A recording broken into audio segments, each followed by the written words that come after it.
Très souvent, à Halloween, ce sont toujours les mêmes monstres que je vois déambuler dans les rues. Vampires, zombies, fantômes, tous des classiques de l'horreur qui reviennent à chaque année et qui font désormais partie intégrante de notre imaginaire collectif.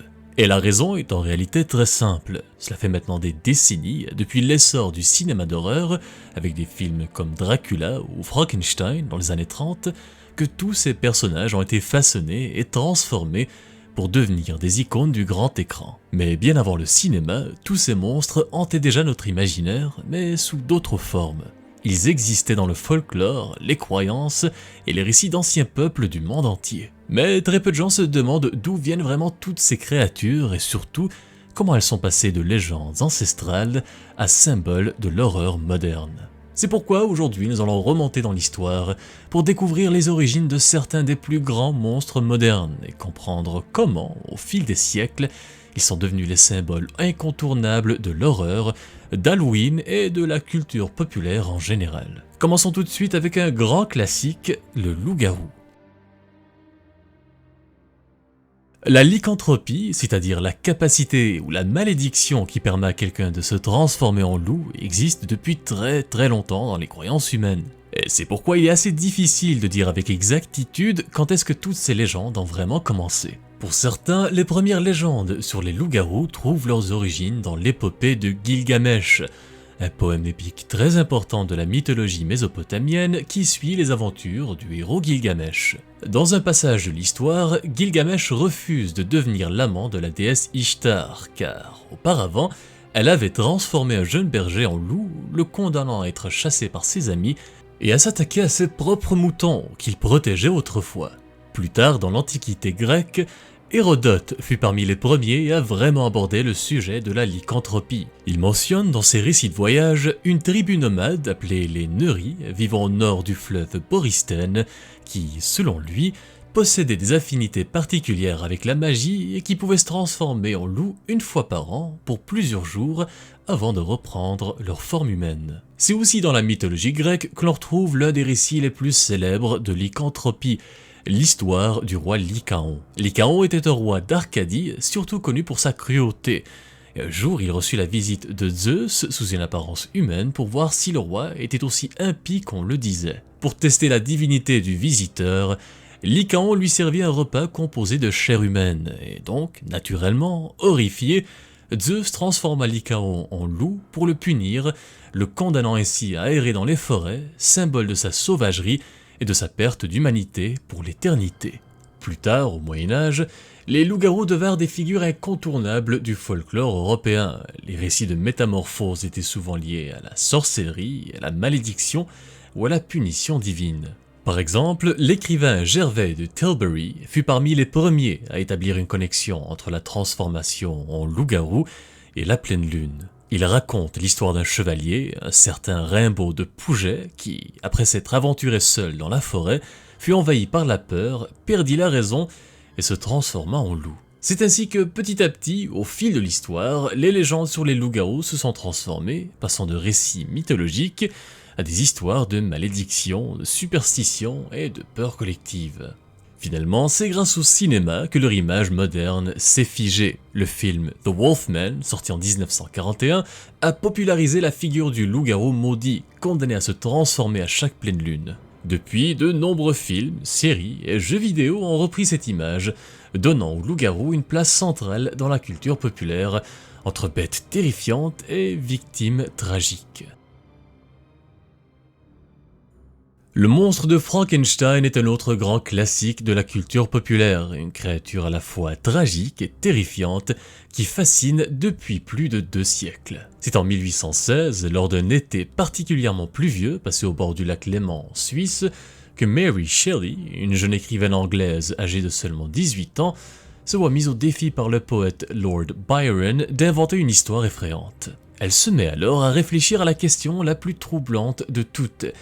Et si on pouvait recréer la vie à partir de la mort? C'est à partir de cette idée qu'elle donnera naissance à l'une des histoires les plus influentes de la littérature moderne, celle d'un savant fou qui, par orgueil, ose défier les lois de la nature en créant un monstre qui entre à l'imaginaire collectif jusqu'à aujourd'hui. Mais l'idée derrière Frankenstein n'est pas vraiment nouvelle. Le concept de créer la vie à partir de la matière inerte est bien plus ancien, comme en témoignent plusieurs mythes. Par exemple, le mythe grec du vol du feu raconte comment le titan Prométhée avait dérobé le feu sacré des dieux pour le donner aux hommes. Ce geste permit à l'humanité d'évoluer, mais attira sur lui la colère de Zeus, qui le condamna à être enchaîné à un rocher où un aigle venait à chaque jour lui dévorer le foie. Prométhée devint ainsi, en quelque sorte, le symbole de la science qui défie les dieux, de la soif de savoir et de la punition qui l'accompagne. C'est d'ailleurs pour cette raison que le roman de Mary Shelley porte en sous-titre Frankenstein ou le Prométhée moderne. À travers son œuvre, elle raconte l'histoire du docteur Victor Frankenstein qui cherche à créer la vie parfaite. Le résultat est un monstre rejeté par son créateur et par le monde.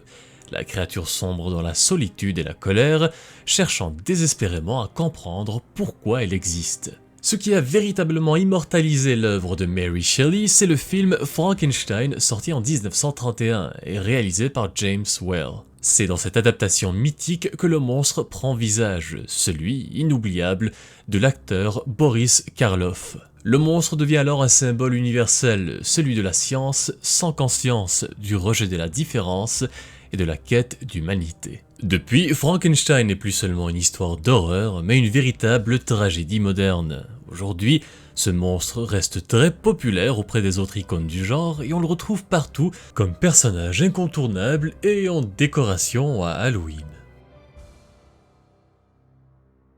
Inutile de vous dire que les fantômes sont présents dans toutes les cultures du monde. Après tout, c'est logique, on se demande tous s'il y a quelque chose après la mort et si l'âme humaine peut revenir sur Terre pour une raison quelconque. Les fantômes témoignent donc d'une même fascination universelle pour la mort et ce qui se trouve au-delà. Parmi les mentions les plus anciennes des fantômes dans l'histoire, on retrouve celle de Mésopotamie, où les esprits des morts, appelés Gidim, étaient perçus comme des âmes errantes, capables de revenir hanter les vivants si les rituels funéraires n'étaient pas correctement accomplis. De même, dans la mythologie égyptienne, les fantômes étaient vus comme les âmes incomplètes des défunts, prisonnières entre le monde des vivants et celui des morts, souvent en quête de vengeance ou de réparation. Au Japon, on retrouve les Yurei, ces esprits tourmentés, vêtus de blanc, issus des morts violentes ou injustes. Ceux qui n'arrivaient pas à trouver le repos revenaient presque toujours sur Terre, et ça, c'est un thème central du folklore japonais, mais aussi de plusieurs autres cultures autour du monde. En tant qu'être humain, on cherche toujours à comprendre l'inconnu et à donner un sens à ce qu'on ne peut pas expliquer. Dans la Grèce antique, les fantômes étaient aussi omniprésents, comme en témoigne par exemple Hécate, déesse de la magie et gardienne des carrefours et des morts. On raconte qu'elle errait la nuit, souvent représentée accompagnée de plusieurs chiens et d'un cortège de fantômes lorsqu'elle se déplaçait. Et des figures comme ça, il y en a plein, et dans plein de mythologies différentes. Au fil des siècles, la perception des fantômes et des esprits en général a beaucoup évolué. Au Moyen-Âge, en Europe, on distinguait généralement deux types d'apparitions. Les âmes du purgatoire, revenus pour transmettre un message ou expier une faute, et les esprits démoniaques, venus uniquement pour tromper ou effrayer les vivants. Pour les différencier, les prêtres évoquaient le nom de Jésus-Christ. Les âmes révélaient alors leur mission sur Terre, tandis que les démons disparaissaient sous la force divine. Puis, à partir du 19e siècle, la figure du fantôme a connu une véritable renaissance avec la littérature gothique et victorienne. Des auteurs comme Charles Dickens et Henry James ont transformé les fantômes en métaphores du remords, du deuil et de la culpabilité, donnant naissance à la forme moderne du récit de hantise. Cette fascination s'est renforcée avec l'essor du spiritualisme dans les années 1850. Des figures comme les sœurs Fox aux États-Unis prétendaient communiquer avec les morts et ont popularisé les séances de spiritisme, faisant des fantômes non plus seulement des créatures de peur, mais des ponts entre les vivants et les morts. Enfin, le cinéma du XXe siècle a redéfini les fantômes pour de bon. Des films muets comme The Phantom Carriage, sorti en 1921, ou encore The Uninvited en 1944, en donnant une dimension plus tragique et poétique à ces apparitions. Mais ce sont des œuvres plus modernes comme Poltergeist en 1982 ou Le Sixième Sens en 1999, que vous connaissez probablement, qui ont marqué le véritable tournant. Les fantômes y deviennent des reflets émotionnels et des symboles de trauma et de mémoire. Aujourd'hui encore, plusieurs personnes croient aux fantômes, qu'ils soient esprits errants, projections psychologiques ou énergie résiduelle, tout le monde a sa théorie. Mais une chose est sûre, depuis la nuit des temps, les fantômes hantent notre imaginaire et ce sera le cas pour encore bien longtemps. On passe maintenant aux momies, une autre créature emblématique d'Halloween, et pourtant, à l'origine, elle n'avait rien de monstrueux. Le processus de momification pour les anciens Égyptiens était avant tout un rite sacré. Il s'agissait de préserver le corps afin que l'âme, plus précisément le Ka et le Ba, signifiant l'essence spirituelle et la personnalité du défunt, puisse reconnaître son enveloppe charnelle dans l'au-delà et ainsi accéder à la vie éternelle. Bref, les momies, à l'origine, n'étaient pas une punition, mais une promesse d'immortalité. Bon, c'est vrai que certaines légendes évoquent des revenants ou des gardiens du tombeau, mais ces récits restaient rares. Ce qui peut vraiment être vu comme l'origine du mythe moderne des momies dans la culture de l'horreur et du cinéma, c'est sans conteste l'affaire de la malédiction de Toutankhamon. Tout commence en 1922 lorsque l'archéologue britannique Howard Carter découvre la tombe du pharaon Toutankhamon dans la vallée des rois, à Thèbes. Cette découverte fascinante a bouleversé le monde de l'archéologie et lancé l'ère moderne de l'égyptologie, mais elle s'est aussi vite enveloppée de mystères. Très peu de temps après l'ouverture du tombeau, des événements étranges se produisent. Par exemple, Lord Carnarvon, celui qui avait financé l'expédition, meurt quelques mois plus tard en Égypte, après une infection soudaine et mystérieuse. Rapidement, les journaux s'enflamment, on parle alors de malédiction du pharaon, censé frapper quiconque oserait troubler le repos éternel des rois d'Égypte. Et ce mythe prend encore plus d'ampleur lorsque Arthur Conan Doyle, le créateur de Sherlock Holmes lui-même, déclare aux journalistes du Daily Express qu'un élémental malfaisant aurait pu provoquer la mort de Lord Carnarvon, renforçant ainsi l'idée d'une vengeance venue de l'au-delà. Cette histoire a littéralement posé les bases du mythe moderne de la momie maudite, inspirant notamment le film The Mummy en 1932 avec Boris Karloff. Le film, nourri par les fascinations du public pour la découverte de la tombe de Toutankhamon, a transformé la momie en créature d'épouvante, un mort-vivant emmailloté, animé par la colère. Depuis, le mythe n'a cessé d'évoluer, et des adaptations comme La Momie, sortie en 1999 avec Brendan Fraser, ont redonné à la légende une touche d'aventure, d'humour et d'action. D'autres versions plus sombres ou humoristiques ont suivi, mais une chose demeure, les momies sont passées de symboles d'immortalité et de dévotion à des icônes de malédiction dans le cinéma d'horreur. Un très bon exemple de la façon dont les mythes anciens se transforment dans notre culture populaire au fil du temps.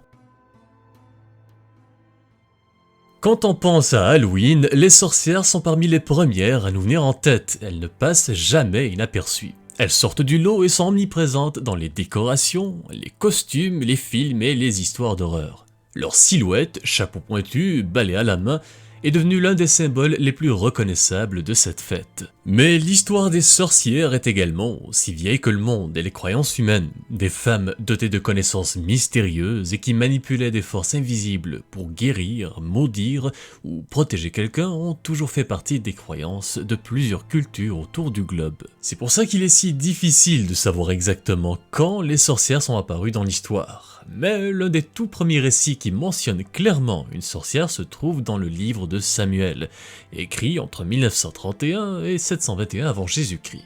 Il raconte l'histoire du roi Saoul d'Israël qui consulta la sorcière d'Endor pour invoquer l'esprit du prophète Samuel afin de l'aider à vaincre l'armée philistine. Pour certains, cette histoire représente l'une des premières mentions écrites de sorcellerie. Mais quand on parle de sorcières modernes, comme on l'imagine aujourd'hui, c'est-à-dire des femmes qui jettent des sorts, préparent des potions et parlent aux esprits, l'image commence vraiment à prendre forme au Moyen-Âge. Les premières sorcières étaient des personnes qui pratiquaient la magie populaire, utilisant des remèdes naturels, des herbes et des rituels pour guérir les malades ou encore influencer certains événements. Jusque-là, tout va bien. Mais très vite, elles deviennent des symboles de mal et d'hérésie. Beaucoup d'entre elles étaient simplement des sages-femmes, des guérisseuses ou des herboristes dont le savoir faisait probablement peur à l'Église. Elles furent accusées de pactiser avec le diable et devinrent des boucs émissaires pour expliquer la maladie, la famine ou d'autres malheurs. Cette peur se transforme vite en hystérie collective. Entre le XVe et le XVIIe siècle, des milliers de femmes sont accusées à tort et exécutées en Europe, notamment en Allemagne et en France. De l'autre côté de l'Atlantique, aux États-Unis, dans l'État du Massachusetts, cette terreur se propage jusqu'au tristement célèbre procès de Salem. Au XXe siècle, avec la fin des persécutions et la montée du féminisme, l'image de la sorcière se transforme assez vite. Elle devient peu à peu un symbole d'indépendance, de savoir et de rébellion. Et ce changement se reflète dans la culture populaire. Le cinéma joue un rôle majeur dans ce tournant. Par exemple, le film Haxan, sorti en 1922, explore la sorcellerie sous un angle quasi documentaire. Puis viennent d'autres films qui définissent l'image de la sorcière moderne, comme Le Magicien d'Oz en 1939 ou encore le tout premier film de Disney, Blanche-Neige et les Sept Nains, sorti en 1937. Plus tard, des films comme Hocus Pocus, The Craft ou encore Les Sorcières d'Eastwick achèvent de rendre la sorcière à la fois puissante, mystérieuse et assez sympathique. Tout ça pour dire que la représentation des sorcières dans notre culture pop moderne est très variée. Elles peuvent être maléfiques, bienveillantes ou complètement neutres, et cela montre à quel point elles sont devenues flexibles avec le temps. C'est pourquoi aujourd'hui, ce sont des figures incontournables d'Halloween et de la culture populaire en général. On a parlé des sorcières, passons maintenant aux zombies, parce que soyons honnêtes, s'il y a bien un monstre qui a littéralement déferlé sur le cinéma d'horreur et la culture pop, surtout dans ces 20 dernières années, c'est bien eux.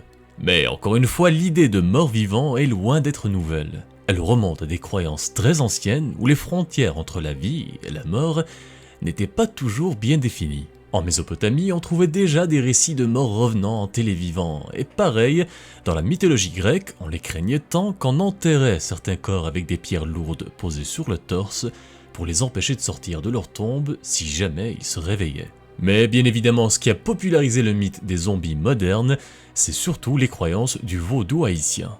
Depuis le XVIIIe siècle, la culture haïtienne raconte des histoires d'hommes et de femmes ramenés à la vie par des prêtres vaudous qu'on appelle des bokors. Le vaudou, issu des traditions religieuses d'Afrique de l'Ouest et pratiqué dans les Caraïbes, au Brésil et dans le sud des États-Unis, a beaucoup de croyants qui considèrent les zombies comme un mythe symbolique. D'autres affirment plutôt qu'ils sont le résultat de rituels bien réels. En 1980, l'ethnobotaniste Wade Davis a popularisé l'idée que certaines pratiques vaudou pouvaient provoquer des états proches de la mort à l'aide de poudres zombies, contenant notamment de la tétrodotoxine, un puissant neurotoxique extrait du poisson globe. Selon lui, cette poudre pouvait plonger quelqu'un dans un état de paralysie totale avant qu'il ne soit réveillé, mais sans mémoire ni aucune volonté. Ce mélange de croyances spirituelles et de phénomènes biologiques aurait très bien pu nourrir l'imaginaire occidental autour du zombie moderne. Comme la plupart des monstres que nous avons vus jusqu'à présent dans cette vidéo, c'est avec le cinéma que les zombies ont pris leur envol. En 1932, le film White Zombie de Victor Halperin met en scène un maître vaudou qui contrôle des morts vivants. Ce film est considéré comme le premier du genre et installe un mélange de mystère exotique associé à la peur coloniale. Mais c'est en 1968 que tout bascule avec Night of the Living Dead de George Romero. Ce film, véritable tournant du genre, transforme le zombie en créature terrifiante qui dévore les humains. Ils sont le résultat d'une contagion inexplicable, symbole des peurs modernes, épidémies, perte d'identité et déshumanisation. Lorsqu'on parle des zombies de Romero, on parle de l'horreur qui vient de l'intérieur de notre société. À partir de ce succès, les zombies deviennent un phénomène mondial. Dawn of the Dead, 28 jours plus tard, The Walking Dead, Resident Evil, World War Z, sans oublier des variations plus légères comme Zombieland. Désormais, les zombies ne sont plus seulement des monstres d'horreur, mais aussi des miroirs de notre société, de nos angoisses et de notre fascination pour les maladies contagieuses et la fin du monde. On va terminer cette vidéo avec probablement le monstre le plus connu et populaire de tout le cinéma d'horreur moderne, le vampire. Depuis le roman Dracula de Bram Stoker, les vampires ont gagné une place grandissante dans notre imaginaire collectif. Mais encore une fois, le vampirisme et les légendes de créatures buveuses de sang existaient déjà non seulement en Europe, mais aussi dans d'autres cultures à travers le monde depuis bien longtemps. Des créatures aux caractéristiques similaires, se délectant de sang ou de l'énergie vitale des humains, existaient déjà dans l'Antiquité. Dans la Grèce antique par exemple, on racontait des histoires de démons nocturnes comme les Vrykolakas qui attaquaient les personnes endormies pour se nourrir de leur essence vitale. Dans la mythologie hindoue, on trouve le Vetala, une créature sournoise qui possède les cadavres et les manipule à sa guise. Et dans la mythologie du peuple Ewe du Togo, l'Adze présente quelques similarités avec le vampire moderne, dont l'absorption du sang de ses victimes.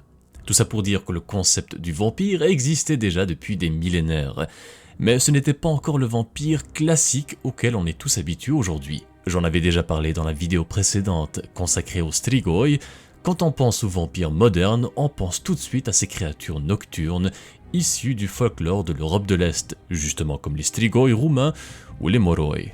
Lorsque Bram Stoker s'est mis en tête d'écrire Dracula en 1897, il s'est justement inspiré de ces légendes de l'Europe de l'Est, mais il ne se doutait pas qu'il allait poser les fondations du vampire moderne, un être à la fois monstrueux et séduisant, calculateur et aristocratique.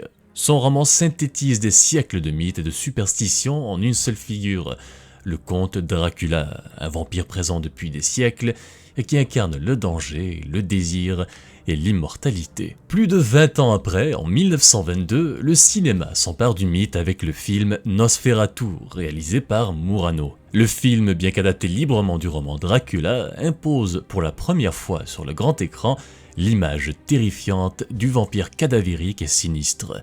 Mais c'est vraiment en 1931, avec le Dracula de Todd Browning, que tout change. L'acteur Bela Lugosi lui donne un visage définitif, cape noire, regard hypnotique, accent transylvanien et charme hors du commun. Ce film fait du vampire une véritable icône du cinéma d'horreur. À partir de là, les réinterprétations se multiplient. Dracula Reborn, entrevue avec un vampire, Daybreakers, Salem's Lot.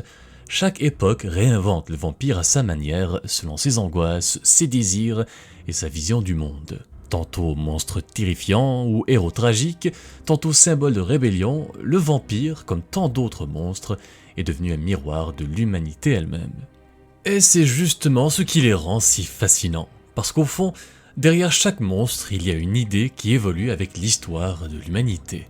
Et c'est justement ce qui les rend si fascinants, parce qu'au fond, derrière chaque monstre, il y a une idée qui évolue avec l'histoire de l'humanité. Bref, voilà donc l'origine de certains des monstres les plus connus et emblématiques de notre culture populaire moderne, depuis leur apparition dans les mythes anciens jusqu'à leur triomphe au cinéma, dans la littérature et finalement dans les traditions d'Halloween. Ces créatures ont inspiré des générations entières d'artistes, d'auteurs et de cinéastes. D'une façon ou d'une autre, ils ont su survivre à travers les siècles et s'adapter à notre époque moderne, preuve qu'ils continuent de représenter quelque chose de profondément humain. Si vous pensez qu'un autre monstre mérite d'être sur cette liste, dites-moi lequel, et si vous avez d'autres exemples de monstres classiques dans le cinéma, la littérature ou les jeux vidéo, je vous invite à les partager avec nous dans les commentaires. Alors voilà, ceci conclut la vidéo d'aujourd'hui. Dites-moi ce que vous en avez pensé et partagez avec nous votre monstre préféré, qu'il soit ou non parmi ceux que j'ai mentionnés aujourd'hui. Merci encore à tous pour votre soutien, je vous souhaite un joyeux Halloween et je vous dis à la semaine prochaine pour une nouvelle vidéo. A plus.